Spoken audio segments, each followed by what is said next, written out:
Bapak Ibu, saudara-saudari yang terkasih di dalam Kristus. Karena kurnya dari Thomas Aquino, maka saya akan mengutip ungkapan Santo Thomas Aquino, semoga menjadi inspirasi bagi anggota kur Thomas Aquino, kira-kira gitu. Ada istilah yang kita kenal dengan dua hal, yang kita kenal dengan habitus fide, dan yang kedua adalah actus fide. Sekali lagi, habitus fide dan actus fide. Yang dimaksud dengan habitus fide itu adalah habit, kebiasaan. Bahwa kita sebagai orang Katolik itu pasti mempunyai kebiasaan beriman tentunya. Seringkali Anda membuat tanda salib kalau pas makan, gitu kan ya. Tapi kalau makannya nasi, gitu ya. Kalau nggak makan nasi enggak, gitu kan, belum makan gitu. Itu kira-kira orang Katolik, kebiasaan, gitu ya. Padahal mau makan nasi, mau makan apapun, harusnya kita berdoa, gitu. Saya tuh melihat seorang biarawati itu luar biasa, makan permen pun tanda salib. Luar biasa, habitnya itu. Kalau kebiasaan ini tidak dihidupi, maka seringkali iman kita menjadi gersang. Minggu ke gereja pulang, minggu ke gereja, hanya begitu aja. Minggu ke gereja mau misa, Romo Jatikumo, pulang lagi, nggak jadi bisa jadi gitu ya. Jadi mau misa, mau ketemu Romonya, saya nggak tahu juga, kadang-kadang begitu juga. Nah kebetulan saya dengan Romo Guntur ini, Romo Guntur itu kan belajar kitab suci, maka dia sebut ahli Taurat. Dan sementara saya belajar dogma sering disebut tuh orang Farisi, cocok, satu Farisi, satu ahli Taurat. Kalau berdebat seru sambil makan habis banyak, lupa berdoa, kadang-kadang gitu. Oleh karena itu ketika kita mengalami yang disebut dengan bahasa kita adalah krisis iman atau kegersangan iman atau bahasa lainnya adalah desolasi, maka perlu menghidupkan actus fide itu, kira-kira itu. Ketika kita sudah bosan masak, setiap hari masak, ada cara-cara bagaimana supaya kita tidak bosan masak gitu.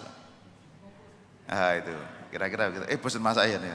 Atau kalau Anda setiap hari makan, itu kan nanti kadang-kadang makan sekedar makan, tapi tidak melihat nilai makan itu gitu. Maka dibutuhkan namanya actus fide, tindakan iman kita. Nah, salah satu tindakan iman kita untuk mempersubur iman kita, habit kita, itu dengan cara berdevosi. Gitu.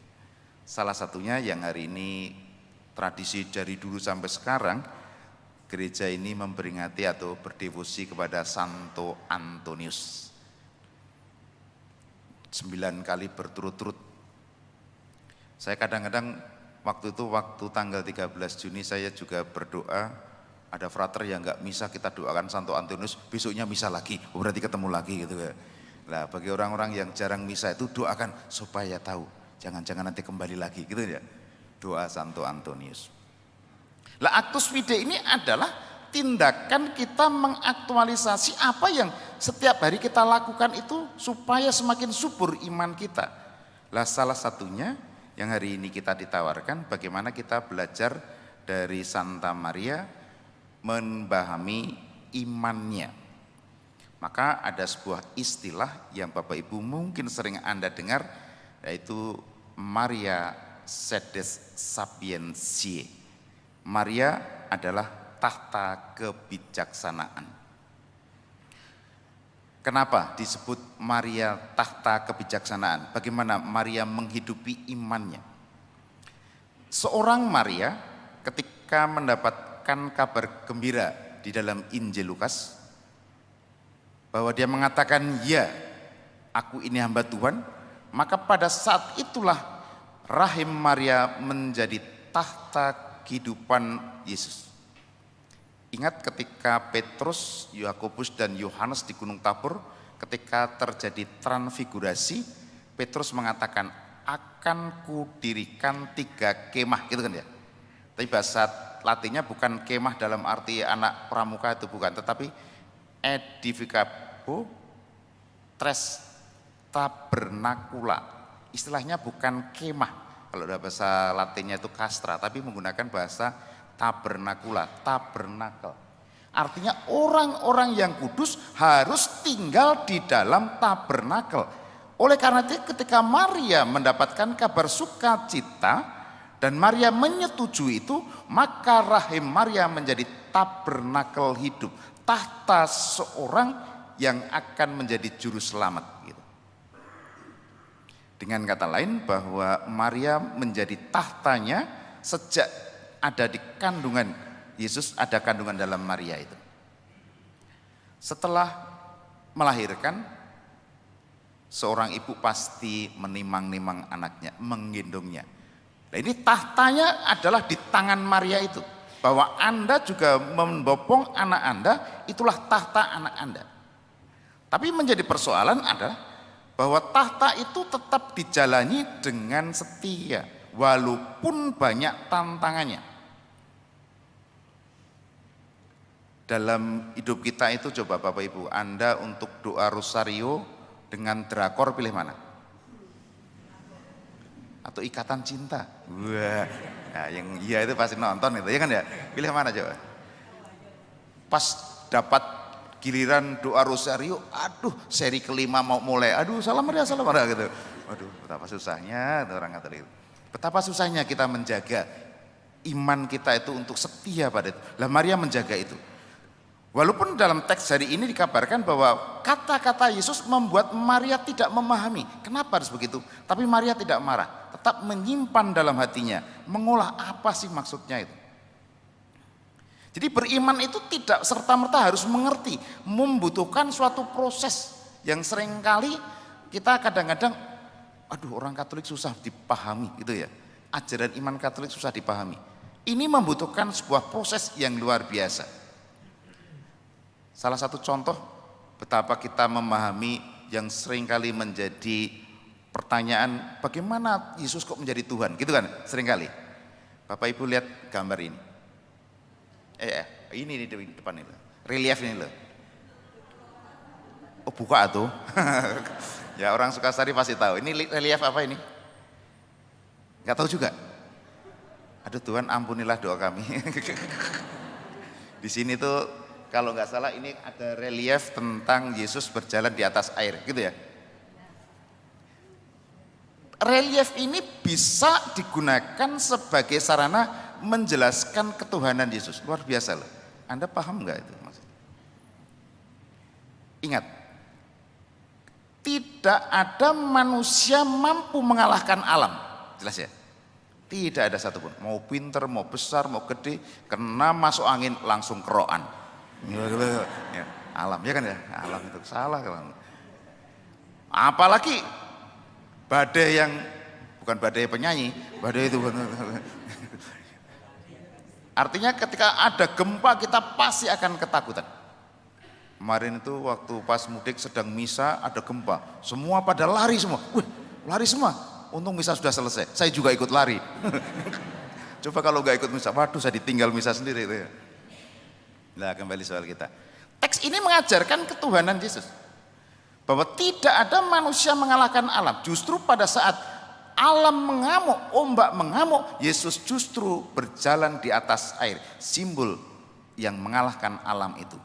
Padahal sekali lagi tidak ada manusia yang bisa mengalahkan alam. Dan Yesus justru mengalahkan alam. Disitulah nilai ketuhanannya muncul. Kira-kira gitu, sederhananya bahasanya begitu. Kembali ke teksnya lagi tentang Maria. Lah, Maria menjadi tahta kebijaksanaan bukan pada saat melahirkan saja, tetapi pada perjalanan hidupnya, sehingga pada puncak tahta kebijaksanaan sedes sapiensinya bukan terletak pada perjalanan saja, tetapi puncaknya pada saat menerima jenazah Yesus yang kita kenal dengan pieta, gitu ya. Pieta. Jadi bukan pieto, pieta. Ya, kalau pieta itu wong Jawa, ya kan ya pieto le, gitu. Bukan gitu. Tapi pieta itu adalah belas kasih di mana Maria memangku kembali jenazah Yesus, di mana tahta yang sejak awal hingga akhirnya ada di dalam diri Maria. Oleh karena itu Maria menjadi Maria Sedes Sapientia, tahta kebijaksanaan. Kalau kita belajar dari ini, maka kita pun juga harus menjadi tahta-tahta kehidupan dimanapun kita berada, terutama menjadi tahta kehidupan kebaikan di mana Anda berada. Seringkali saya katakan betapa susahnya kita berbuat baik. Dan ini kita harus belajar dan belajar. Berkali-kali saya gambarkan, kalau Anda dapat uang cetio amat cepek, pilih mana? Saya kasih lah, ini pilih mana? Cetio, ya kan ya? Cuan-cuan. Nah, gitu. Pilih 100.000, 1 juta, ya kan ya? Coba kalau Anda balik pikiran kita, Anda ke gereja doa Santo Antonius, di saku Anda ada 1 juta, satu kiri 100.000. Kalau mau kolektor pilih mana? Susah ya? Aduh, kembalian dong. Oh, kolektor minta kembalian loh, ada juga tuh. Susahnya betapa kita tuh berbuat baik itu masih memikirkan sesuatu. Oleh karena itu pada hari ini, kalau kita belajar dari Maria, inilah tahta kebijaksanaan itu harus kita ungkapkan dalam kebaikan kita. Hendaklah kita juga menjadi tahta kebaikan dimanapun berada. Susah, berat, tetapi inilah kualitas kristianitas kita. Dan Maria telah mengajarkan itu kepada kita hingga pada akhir zaman. Tantangan apapun bukan menjadi halangan untuk berhenti berbuat baik. Karena inilah mutu kristianitas yang harus kita jaga. Oleh karena itu pada hari ini ketika kita berdevosi kepada Santo Antonius, semoga nilai kebaikan itu selalu Anda hidupkan. Anda hidupkan. Berdoa, berpuasa, mati raga dan juga beramal harus Anda lakukan. Walaupun tiap kali saya mengatakan hendaklah berpuasa, selalu bertanya, kapan puasanya? Lu kapan puasanya? Berarti nggak pernah puasa, ya kan? Pada jelas abad kedua mengajarkan hendaklah kita berpuasa setiap Rabu dan Jumat, gitu kan ya? Hukum gereja tidak mengajarkan itu, tetapi Bapak Gereja abad kedua mengajarkan bahwa kita itu hendaklah berpuasa setiap Rabu dan Jumat, dan puasanya sangat sederhana dalam teks yang asli, tidak makan dan tidak minum sampai tengah hari. Jelas ya, tidak makan dan tidak minum sampai tengah. Masih ada yang bertanya, minum boleh romo? Tidak makan dan tidak minum, masih minum boleh nggak romo? Ya kan? Nah itulah betapa susahnya kita itu minta menawar terus, ya kan?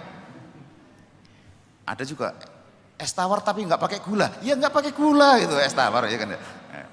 Masih ada nawar juga. Kalau nggak nawar tuh rasanya nggak serak itu ya. Itulah orang kita ya. Oleh karena itu Bapak Ibu, mari bersama-sama Santo Antonius dan teladan Bunda Maria, mari kita menjadi tahta kebaikan, kebijaksanaan dimanapun Anda berada saat Anda mendapat tugas sebagai orang Katolik yang baik. Dan hari ini kita dikuatkan melalui toh Bunda Maria yang menjadi tahta kebijaksanaan dalam segala hal. Walaupun sekali lagi tantangan banyak. Dengan demikian ketika kita mengabdi kepada gereja, dalam devosi kepada Santa Maria juga kepada Santo Antonius, kita semakin hidupkan karya-karya ini. Tuhan memberkati. Amin.